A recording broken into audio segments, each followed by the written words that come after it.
Welcome to the Kushti Racing Channel. My name is Kushti and this is my racing journey on Gran Turismo 7.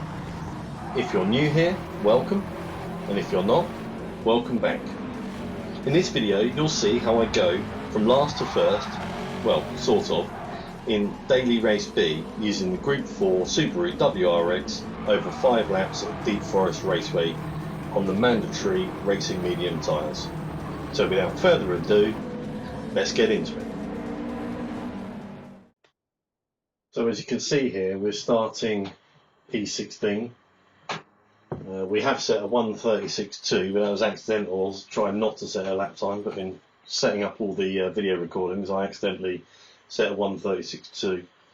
I have set a 1:32.5 on an alternative profile of mine, which would have started me, I don't know, 5th, 6th, 7th maybe. But here on this profile, we're starting from the back. And let's see how we get on.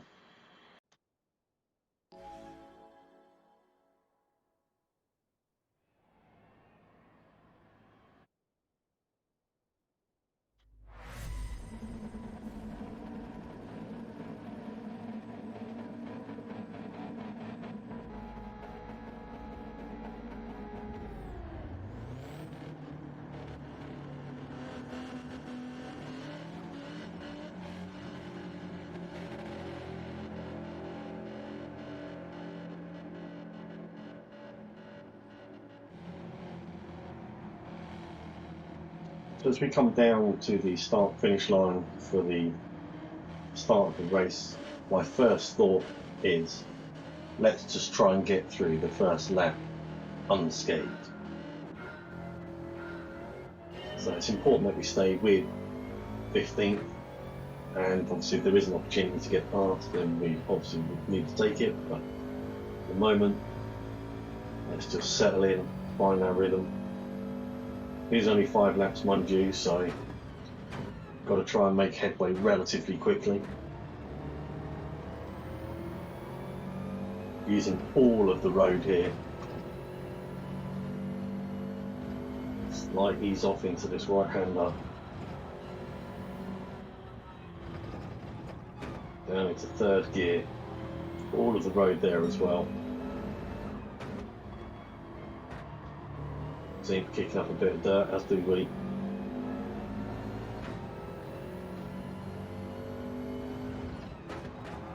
Now this is a tricky little bend, and obviously being on the inside here, we don't maximise the width of the road.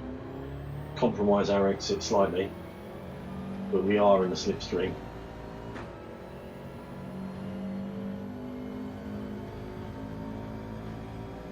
Really important slipstream on this particular track, especially down this back straight, and the exit of that previous corner, very, very important. Braking just before the 100-metre board, down into 2nd gear, flick down into 1st to get it turned in, up into 2nd, on the power, nice and early. I did go too deep into that corner there, which as you can see has left me 0.6 seconds adrift of P15, but we've survived the first lap.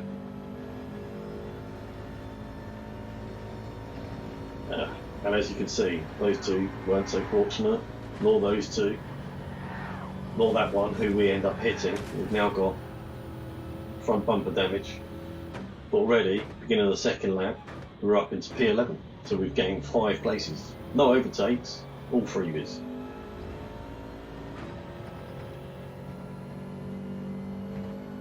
And through this very technical section, this is where the majority of the time in the lap is won and lost.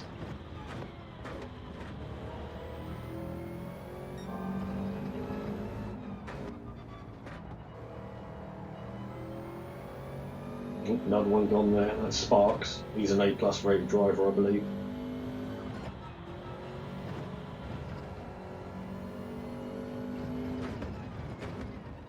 Flip down into 2nd, up into 3rd, on the power, nice and early. Again, picked up a slipstream. See that gap coming down?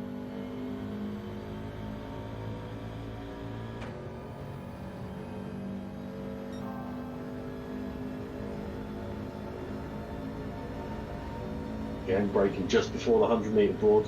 Don't need to overcook it. Let's let them sort out what they're doing. There's 3 of them here, obviously. Oh, little touch.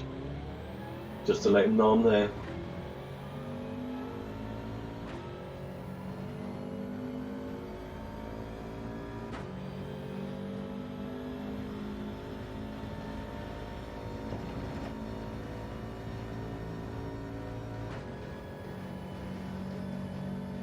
Opportunity perhaps into turn one. No, we sit behind. Another little touch. He definitely knows we're there now. It's twice in one straight.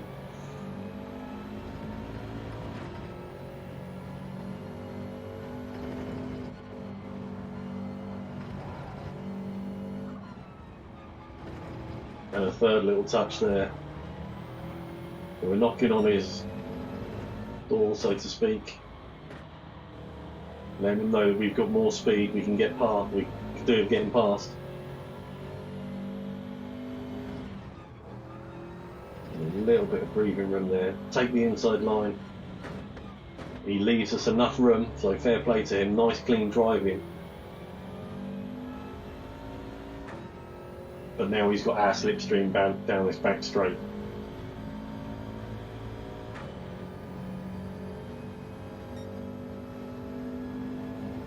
Coming up to the end, towards the end of lap 3 here, we go defensive into this final corner. Well, it's probably not the final corner, it's a final important corner.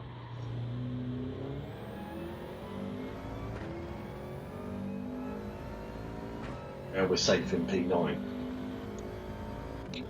Just going to skip it on a little bit here.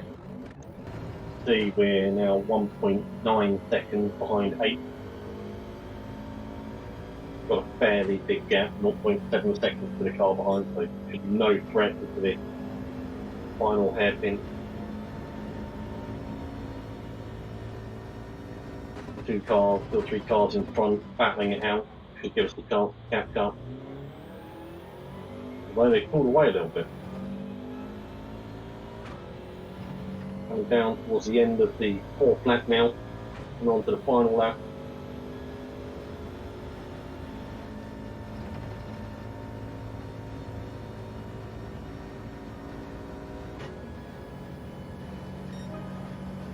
And braking on the 100-metre board just before it in the race.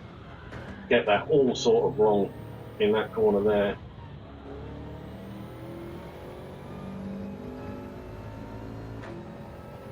For some reason, this was a theme of mine throughout these races.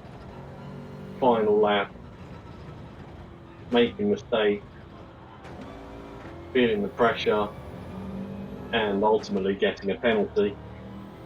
And the penalties here, much like most of the daily races on Gran Turismo, are on occasions race destroying. I mean, half a second time penalty is going to cost me at least a second.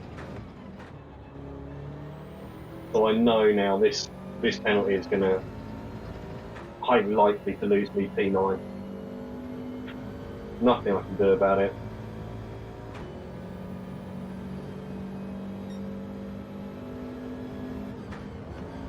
Up comes Mark.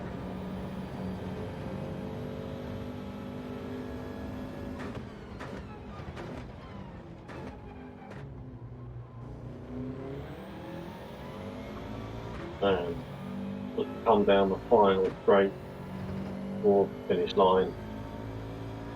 We finished in P10. So that's 6 places gained. Not too bad for our first effort. But we really need to climb up that leaderboard if we can. So we've now set a 1:32.9, which in this next race means that we're starting in P11. There's a few A+ drivers in here, so it's going to be a fairly challenging race. Let's see how we get on. So again, same principles apply as the previous race. Try and escape the first lap unscathed. Come down into turn 1. Slightly late on the brakes than normal. Worried I was going to hit Chris there. Got a little bit of a love tap from In Petrol We Trust behind. But still right up behind Chris on the exit. His reflection once again. It's all about just keeping it tight. Giving Chris a bit of a love tap there.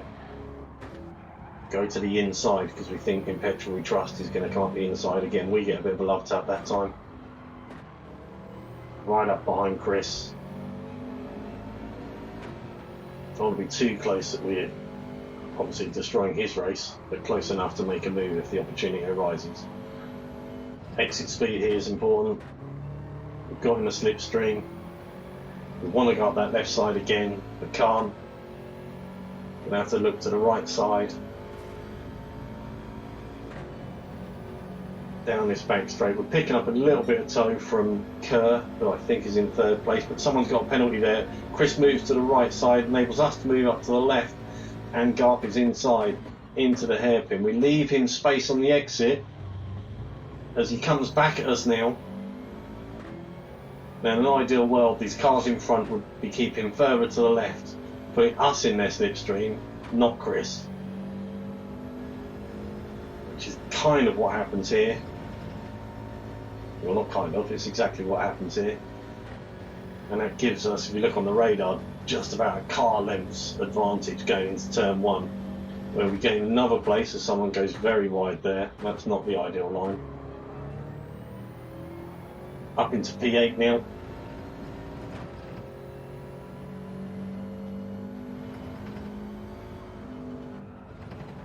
And that's another freebie there. As I don't know what's going on here, but there are all lots of collisions and stuff. Up into P7, Harold's wide. It's not the time to make a move. Just tuck in behind. Try and keep up close to him, see if we can make a move down this straight. Another bit of a tap from behind from Chris this time. This time we do get the run on Harold up the left side. As I say, that's the ideal side. And this back straight meets the inside line into this hairpin bend at the end. And we're well past Harold now. So he tucks back into our slipstream.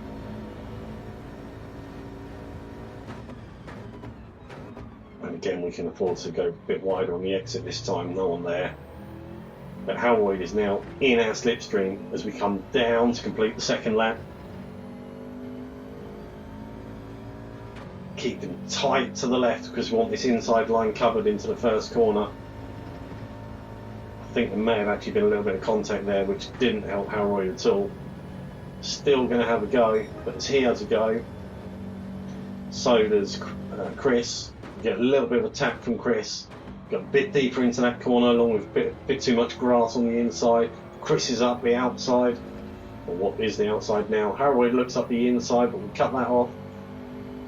We've lost the place. Try and settle back in. Bit of contact here and there. Try and cover the inside line into this corner. We go a little bit wide here. Allows Harold to come up the inside. So all that hard work has just been undone in the space of a few corners. Try and stay with them. We know we've got the pace advantage over Chris and Harold. Kerr getting all sorts of wrong there, facing the wrong way. Definitely not what you want. Back behind Chris again. Have to go to the right side again with Chris. Luckily, Harold gives us a bit of slipstream. Pulls us away from Chris. Just braking just before the 100 metre board. Oh, a little bit of a love tap on Harold again. I think we got a bit of a tap there as well. Nothing intentional from anyone. No harm done, I don't think. Although there seems to be a little bit going on in the rear view mirror. Not quite sure what's going on, but somebody lost control and got taken out there. Come down to complete lap 3 and we're in the coveted P6. 2 laps to go. Come round turn 1. Nice and wide on the exit. Oh, someone else chimes now. Has lost it there. Up into P5 now. And then I think what we'll do is we'll just skip it on a little bit.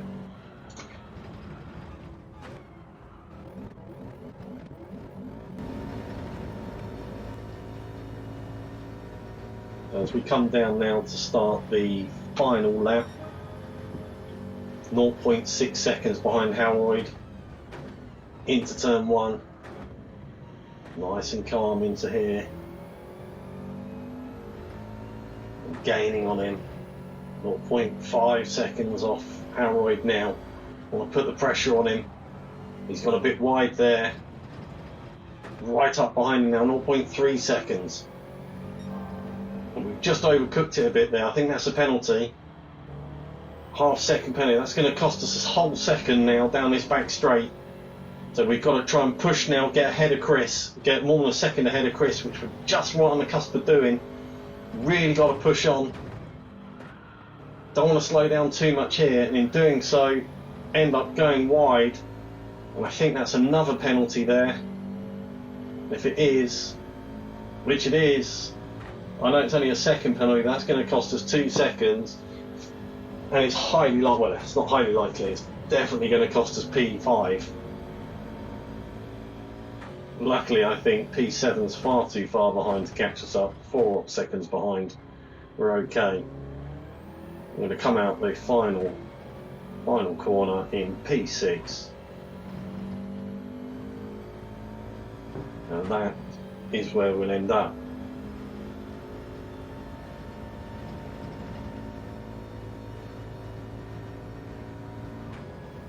So we think, well, let's try and set a faster lap time now. We need to start higher up the order and see how that does us. So as we start this third race, we've now set a 1:32.7, which is quick enough to start us in P2 for this one. I have to be brutally honest with you, the quality of this lobby was significantly easier than the others that have gone before, only in this particular lobby. Our focus is on Inferno, Cookie in front. As you can see, we got off to a fairly solid start. And if I'm honest with you, the first half of this race is a little bit boring, so we're going to speedily go through these first 2.5 laps before we see any real action.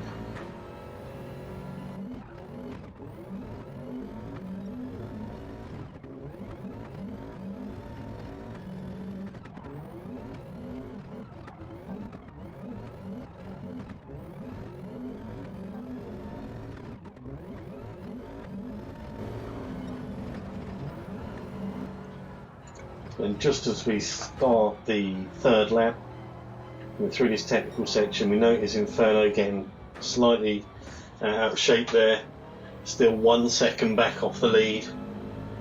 Bizarrely, the Brit behind is closer to us than we are to Inferno, but don't really feel any threat from him. Our focus is Inferno, Cookie in front. Doesn't get a very good exit here. 0.9 seconds was a gap as we went into that corner. 0.8, 0.7 now in his slipstream coming down this back straight. 0.6 seconds. 0.5 seconds. Right up behind him now. Brake just before the 100-metre marker. Turned in on the power nice and early out down the back, down the final start-finish straight. Well, kind of straight. Certainly no braking required. As we come up to the start-finish line now, 2 laps to go. 0.4 seconds off the lead. We've just set the fastest lap of the race as well, so we'll be well aware of that. He's got it a little bit wrong into turn 1. He's gone wide on the exit of turn 1. We've gone up the inside. We managed to get past before the next right-hander, which is absolutely vital. Don't want to be on the outside of that corner there, really. 0.6 seconds ahead. 0.8 seconds ahead. 0.9 seconds ahead. A whole second ahead. So we're pulling away. And in fact, what's happening here is now Inferno is falling back into the clutches of the Brit in P3. Got a nice, comfortable lead as we come down the back straight. for the penultimate time.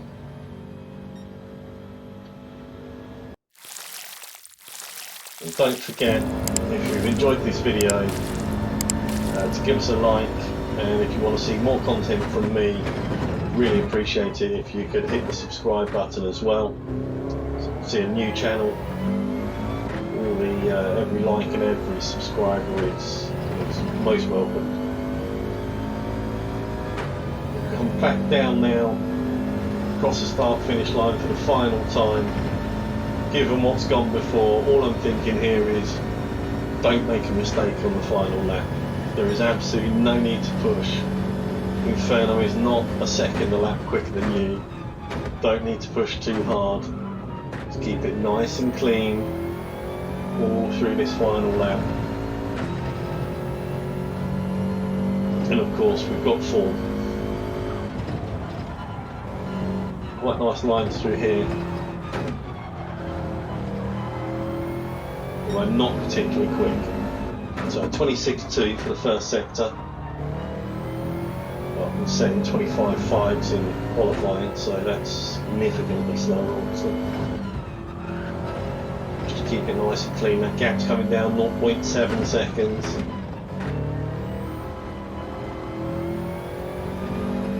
Again, he gets a better exit out of that corner, 0.6 seconds. But at this point, as much as he is in the slipstream, he is 0.5 seconds behind. We know that. Provided we don't make a complete and utter hash of this last hairpin, the victory should be ours. Get it a little bit wrong. And he is right behind us, 0.2 seconds behind us as we come out that final corner. Down the final straight. And it's just enough to take the P1. So admittedly it took me 3 races, but it was still last to first eventually. And very, very satisfying. Thanks very much for watching, guys. I hope you like that, and we'll see you hopefully on the next one.